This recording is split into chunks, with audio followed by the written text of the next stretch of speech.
세계 에너지의 대동맥이라 불리는 호르무즈 해협에서 이란이 갑자기 해군용 방공미사일 시스템 사야드-3를 시험 발사하며 새로운 무력 시위를 벌이고 있습니다. 이 미사일은 이란의 신형 호위함에서 발사되었으며 이란은 이것이 단순한 과시용이 아니라 실제 해상 작전 플랫폼임을 강조했습니다.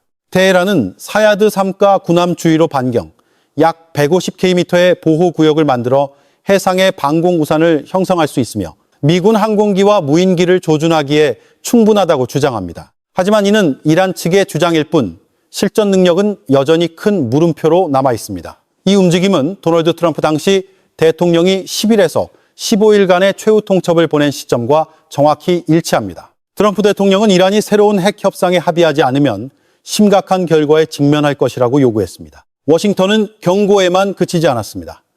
2개의 항공모함 타격단이 파견되었고 중동 상공에는 스텔스기 출현이 잦아졌습니다. 이는 20여 년 만에 최대 규모 증강이었습니다. 한편 이란은 굴복하지 않을 것이며 호르무즈 해협을 봉쇄할 준비가 돼 있다는 신호를 계속 보냈습니다. 이는 전 세계 에너지 시장을 뒤흔들 수 있는 시나리오입니다. 사야드-3를 시험 발사한 것은 심지어 이를 극초음속 미사일로 묘사한 것은 명백히 기술적 의미뿐만 아니라 전략적 메시지를 담고 있습니다. 이란은 이 해역에 진입하는 어떤 군함이라도 다층적인 방공망과 마주하게 될 것이며 즉각적인 반격에 직면할 것임을 증명하고 싶어 합니다.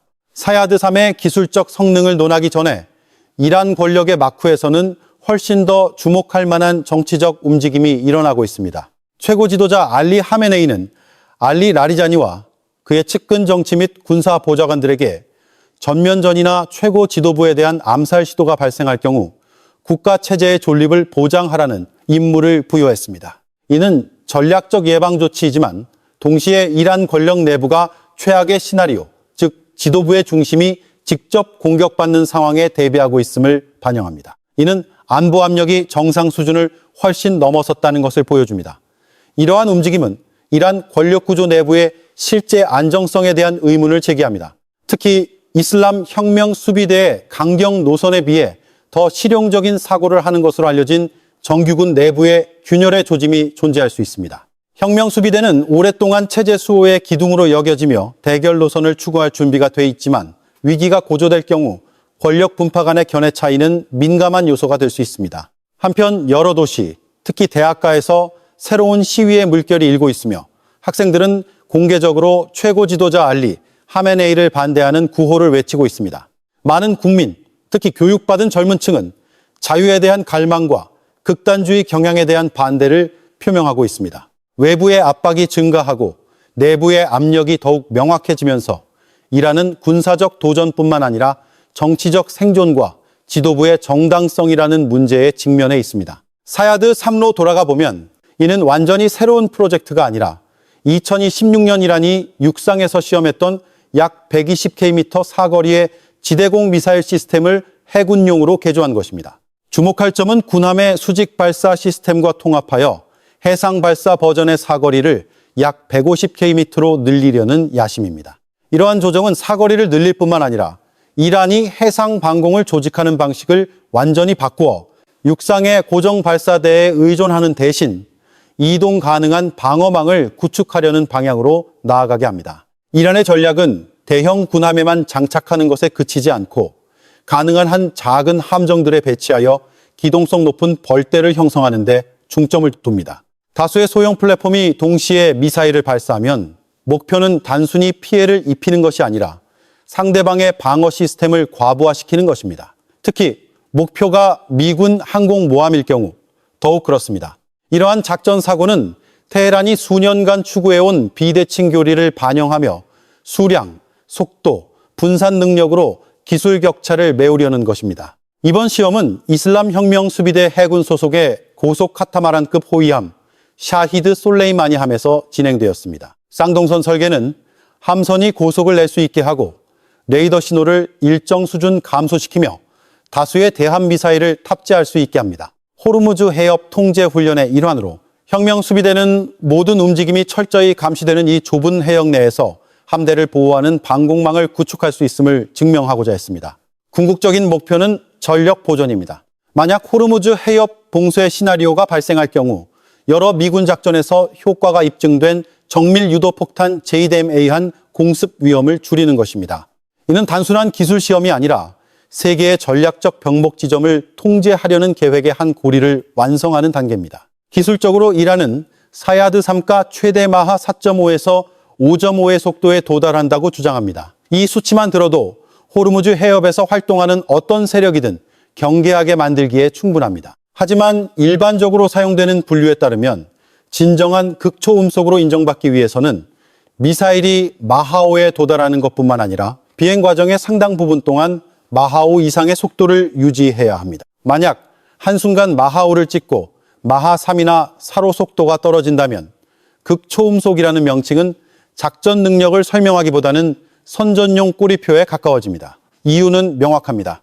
마하5를 유지하는 것은 공기역학, 열, 제어 측면에서 극도로 어려운 과제를 수반하며 재료, 유도, 전반적인 설계에서 매우 높은 수준의 기술을 요구합니다. 현재 사야드 3가 이러한 기술적 조각들을 완전히 통합했다는 설득력 있는 증거는 없습니다. 그럼에도 불구하고 이를 가볍게 여기는 것은 실수일 것입니다. 실제 속도가 일부 공개평가처럼 마하 3 플러스나 약 마하 4.5 수준에 머물더라도 약 150km의 사거리와 결합하면 사야드 3는 호르무즈 해협의 좁은 작전 공간에서 상당한 압박을 가할 수 있습니다. 이란은 또한 요격 고도가 약 29, 31km에 달해 이론적으로는 고고도 비행으로 위험 지역을 벗어나려는 시도를 덜 효과적으로 만든다고 주장합니다. 그러나 관측통들이 여전히 의심하는 부분은 극초음속 무기의 핵심 특성에 있습니다. 사야드 3는 극초음속 활공과 같은 고기동 능력을 명확히 보여주지 않으며 초고속 비행체에 일반적으로 사용되는 특수 내열 재료의 흔적도 보이지 않습니다. 다시 말해 빠르고 위험한 방공 미사일일 수는 있지만 사야드 3의 극초음속이라는 꼬리표를 붙이는 것은 아직 검증된 기술적 결론이라기보다는 억제 메시지에 가깝습니다. 사야드 3 외에도 이란은 훨씬 더 주목할 만한 다른 카드를 가지고 있습니다. 바로 테헤란이 마하 13에서 15의 속도를 낸다고 주장하는 파타 탄도 미사일입니다. 만약 이 수치가 실제 능력을 반영한다면 이는 어떤 방어 시스템에도 큰 압박을 가할 수 있는 속도 수준입니다. 과거 텔아비브를 겨냥한 공격에서 이러한 고속 미사일들은 요격망에 상당한 도전을 제기했고 상대방이 다층 방어 시스템 전체를 가동하여 대응하게 만들었습니다. 이는 이란이 단 하나의 개발 방향만 추구하는 것이 아니라 속도와 궤도를 다양화하는 모델로 무기고를 구축하고 있음을 보여줍니다. 파타가 전략적 공격의 선봉을 대표한다면 사야드 3는 해상에서 전술적 방패 역할을 합니다. 이는 소형 군함에서 배치할 수 있는 수직 발사 고체 연료 방공 미사일로 기동성과 병력 분산의 이점을 제공합니다. 이란은 이 시스템이 F-35, F-22, F-15, F-16과 같은 현대 전투기, AWACS, 조기 경보기, 글로벌 호크와 같은 고고도 정찰 무인기, 그리고 순항 미사일에 대응할 수 있다고 믿습니다. 만약 여러 겹의 방어 구역이 중첩되도록 배치된다면 이 네트워크는 미군 공격 편대를 목표 지역에서 더 멀리 밀어낼 수 있습니다. 거리가 멀어지면 비행 시간이 길어지고 연료 소모가 많아지며 전자전 요구사항이 더 복잡해져 각 임무의 비용이 기하급수적으로 증가합니다. 호르무즈 해협과 같은 환경에서는 상대방을 수십 킬로미터만 물러나게 해도 전체 전황을 바꿀 수 있습니다. 사야드 3에만 의존하지 않고 이란은 유인선이나 무인선을 사용하여 해상에서 벌떼 효과를 만드는 방안도 고려하고 있습니다. 수많은 작고 기동성 높은 목표물이 동시에 나타나면 상대방은 극도로 복잡한 식별 문제에 직면하게 됩니다. 어느 것이 실제 미사일을 탑재한 군함이고 어느 것이 단지 유인선인지 구분해야 합니다. 호르무즈 해협과 같은 좁은 환경에서는 화력 분배에서 단 한 번의 실수가 치명적인 공백을 만들 수 있습니다. 이 전술은 정면 대결을 목표로 하는 것이 아니라 기술적으로 우위에 있는 세력의 대응 능력을 교란, 분산, 약화시키려는 것입니다. 사야드 3 외에도 테헤란은 반접근 그림을 보완하는 3가지 주목할 만한 미사일 라인을 보유하고 있습니다. 누르 계열은 중국의 C-801을 기반으로 개발된 해수면 밀착 비행대함 순항 미사일로 사거리는 약 195km입니다. 누르의 장점은 해안의 이동식 발사대나 섬에서 유연하게 배치하여 예측 불가능한 매복 태세를 갖출 수 있다는 점입니다. 다음은 사거리가 약 138km 이상인 업그레이드 버전 가디르로 레이더 탐지 가능성을 줄이기 위해 낮은 비행 궤도를 유지하여 해안에서의 기습 공격에 적합합니다. 마지막으로 파테 110에서 발전한 칼리지 파르스와 같은 대함 탄도미사일 변종들은 고속과 해상 목표물 공격 능력을 결합하는 추세를 대표합니다. 이 시스템들이 다층적이고 여러 방향에서 접근하도록 포위 H업될 때 이란은 호르무즈 해협을 통과하는 모든 군함이 매 해리를 신중하게 계산해야 하는 화력의 미로로 만들려고 노력하고 있습니다. 종합적으로 볼 때 섣대이간이 이란은 세계에서 가장 중요한 에너지 병목 지점인 호르무즈 해협에서 다층적인 반접근, 지역 거부 AAD 네트워크를 점진적으로 구축하고 있습니다. 그 구조 안에서 사야드 3는 엄격한 기술적 기준에 따른 진정한 극초음 속에는 미치지 못할 수 있지만 테헤란이 완성해 가고 있는 방어 생태계에서 중요한 조각입니다. 해상에서의 수직 발사 장거리 방공 시스템이 안정적으로 배치된다면 함대를 보호하는 완충지대를 만들고 전략적 해상 항로 한가운데에서 공중 통제 공간을 확장할 것입니다. 이란이 현재 미사일 능력을 과시하는 방식은 북한이 과거에 사용했던 억제 모델을 연상시킵니다. 이는 이란 최고 지도자와 김정은 위원장 사이에 상징적인 힘겨루기로 볼 수 있으며 매번 재원을 발표하거나 시험 발사를 할 때마다 순수한 군사적 가치를 넘어서는 정치적 의미를 가집니다. 메시지는 직접적인 적수에게만 보내는 것이 아니라 국내외 대중의 인식을 형성하기 위해 설계되었습니다. 이란의 벼랑 끝 전술의 핵심은 현장 배치와 동시적인 선전을 결합하는 데 있습니다. 해상에서 수직 발사, 장거리 방공 시스템을 처음으로 도입하고 운용하는 것은 테헤란이 분쟁 지역 내에서 자국 군대를 보호할 수 있음을 증명하려는 매우 상징적인 행동입니다. 호르무즈 해협에서의 빈번한 활동은 단순한 훈련이 아니라 도널드 트럼프 대통령, 핵 협상 과정, 그리고 서방 전체에 압력을 가하는 방식입니다. 암묵적인 메시지는 분명합니다. 궁지에 몰리면 이란은 세계의 석유 수송 대동맥을 위기의 병목 지점으로 만들 수 있다는 것입니다. 이 게임에서는 심리적 요소와 전략적 억제가 각 미사일의 기술적 수치만큼이나 중요할 수 있습니다. 이란이 F-35, F-22 및 첨단 무인기에게 보내고 싶은 메시지는 극도로 명확합니다. 호르무즈 해협 상공은 더 이상 절대적으로 자유로운 공간이 아니라는 것입니다.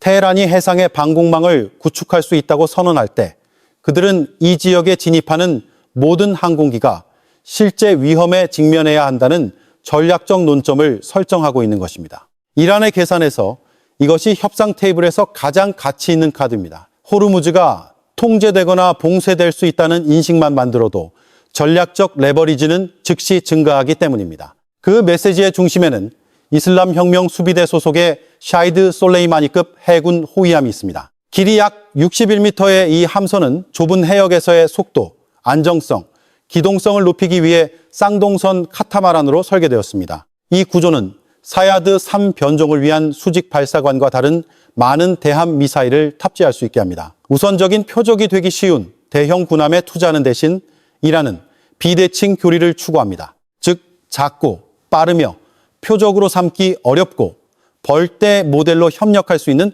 플랫폼을 선호합니다. 작전 거리가 단축되는 호르무즈와 같은 제한된 공간에서는 바로 이 작고 유연한 부대들이 접근하려는 모든 현대 군대에 복잡한 문제를 제기할 수 있습니다. 미사일 발사대 역할에 그치지 않고 샤이드 솔레이마니급 호위함은 공중과 해상의 목표물을 탐지하고 추적할 수 있는 다수의 레이더 시스템도 통합하고 있습니다.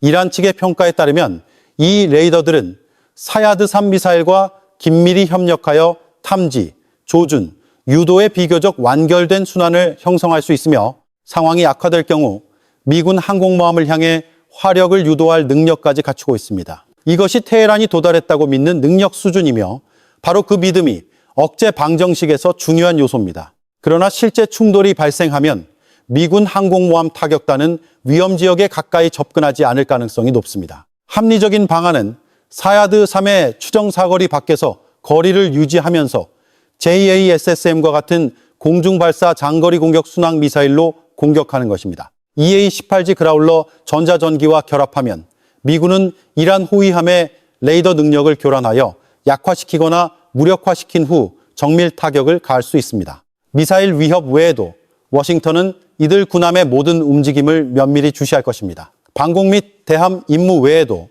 이들은 호르무즈 해협의 주요 지점에 기뢰를 부설할 능력이 있기 때문입니다. 이는 전 세계 해상 항로에 심각한 차질을 초래할 수 있는 행동입니다. 이 지략 싸움에서는 전자 통제와 사거리가 어느 쪽이 주도권을 잡을지 결정할 것입니다.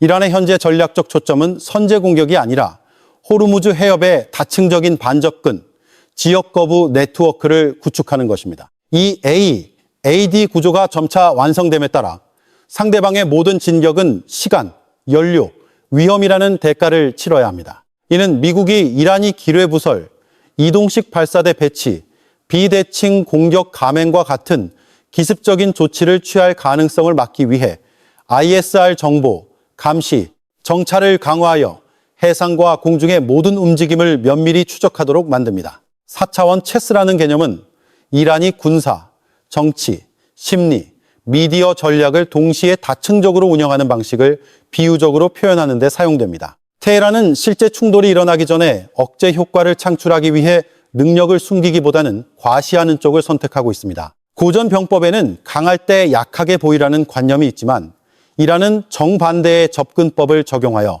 상대방이 모든 조치를 취하기 전에 신중하게 고려하도록 능력을 공개합니다. 그러나 최고 지도자 알리 하메네이가 후계 계획을 준비하고 있다는 사실은 또 다른 전략적 층위가 병행되고 있음을 보여줍니다. 과시의 이면에는 최악의 시나리오에 대한 준비가 있으며 여기에는 긴장 고조에서부터 내부 변동에 이르기까지 모든 시나리오가 고려되었습니다. 이는 자신감의 표현일 뿐만 아니라 테헤란이 자신들이 추구하는 게임의 위험 수준을 명확히 이해하고 있다는 신호이기도 합니다. 도널드 트럼프 대통령의 최후 통첩은 외교를 달성하기 위한 최대 압박 전략으로 간주됩니다. 즉, 긴장을 고조시켜 상대방이 불리한 입장에서 협상 테이블로 돌아오게 하려는 것입니다. 그러나 테헤란의 반응은 최우선순위가 전술적 양보가 아니라 권력 구조의 보존임을 보여줍니다. 지도부가 모든 시나리오에서 체제의 존립을 유지하는 데 집중할 때 이는 신속한 양보 가능성이 줄어든다는 것을 의미합니다.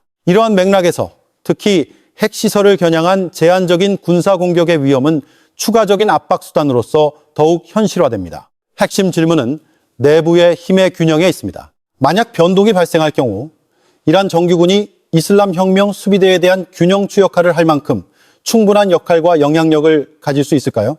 혁명 수비대는 강경파의 기둥으로 여겨지며 국가 안보 전략에서 강력한 발언권을 가지고 있지만 모든 권력 시스템에는 단기적인 대결 논리보다 국가 이익과 장기적 안정을 우선시하는 고위 인물이 등장할 가능성이 항상 존재합니다. 만약 그러한 목소리가 혁명 수비대 내에서 나와 실질적인 대화를 촉진한다면 정책 전환 과정은 예상보다 빨리 일어날 수 있습니다. 문제는 긴장이 되돌릴 수 없는 지점을 넘기 전에 그러한 시나리오를 촉발할 만큼 시간과 외부 압력이 충분한가 하는 것입니다. 내부를 조율하고 대화의 길을 열 수 있는 인물이 나타나지 않는다면 긴장 상태는 수개월간 지속되거나 심지어 장기적인 대치 상태가 될 수 있습니다. 이러한 그림 속에서 망명 중인 레자 팔레비 황태자는 주목할 만한 정치적 인물로 부상합니다.